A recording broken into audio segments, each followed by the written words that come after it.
way that we can look at communication development is by looking at it in different layers, like on a pyramid. This pyramid framework shows us the different levels of communication development and looks very closely at some of the very basic skills that children have to learn, the foundation skills almost. Without these, they won't learn to communicate.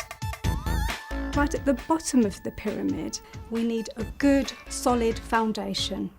We need an environment where the baby is surrounded by people who are talking to the baby, talking to each other, and the baby has a chance to listen to words, watch people interacting, watch all their facial expressions. They're in what we call a language-rich environment.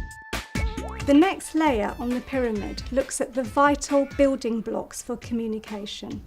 These are very early non-verbal skills that babies need to develop in order to go on to develop good speech, language and communication skills. Eye contact. Babies learn to give eye contact from a very early age. And as they give eye contact, we look back at them and smile at them and talk to them. This in turn raises the levels of the feel-good hormone in their brain, which gives them pleasure, and this motivates them to give even more eye contact. From eye contact, we also learn to read people's facial expressions. So we learn all that non-verbal communication, which is so important, and we learn what different facial expressions might mean. Eye contact is a very important part of communication development. Attention and listening. Babies need to learn to pay attention and listen in order to be able to learn to communicate. And they learn to listen to sounds around them, and then they start to also alert and listen to human voices and make out the sounds that make up words. What's that? From attention and listening, babies develop shared attention. This is when both us and the baby, the child, are looking and playing with the same thing.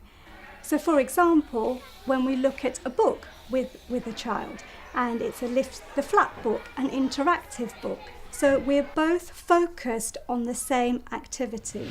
Turn taking. For example, just passing a ball or a car back and forth to one another. My turn, your turn. These early non-verbal skills are vital building blocks that children need in order to be able to develop speech, language and communication. Next up on the pyramid, we start to look at the understanding of language. This is when children start to understand single words and very basic instructions. Children usually start to understand the words that they hear more often and the words that they are interested in. I spy the 3 bears! With the understanding comes the next layer, which is the expressive language. As children start to understand single words, they start to use these single words. And their vocabulary increases. The number of single words they start to use increases. What's this? Tower. Tower, good boy. And once they have about 50 to 70 single words, they start to learn to put these words together. Right at the top of the pyramid, we get the speech sounds, and that's the ability to say all the different sounds in your home language to produce good, clear speech. And as their vocabulary develops even further, they start to put more words together, they put longer sentences together, and by the time child is about 5 or 6 years of age, they can use long, complex sentences and can use most adult grammar correctly. That's not cup, is it egg? We can use this. It's at the top of the pyramid because though it is a very important part of our communication, we need all the bits at the bottom of the pyramid to be effective communicators.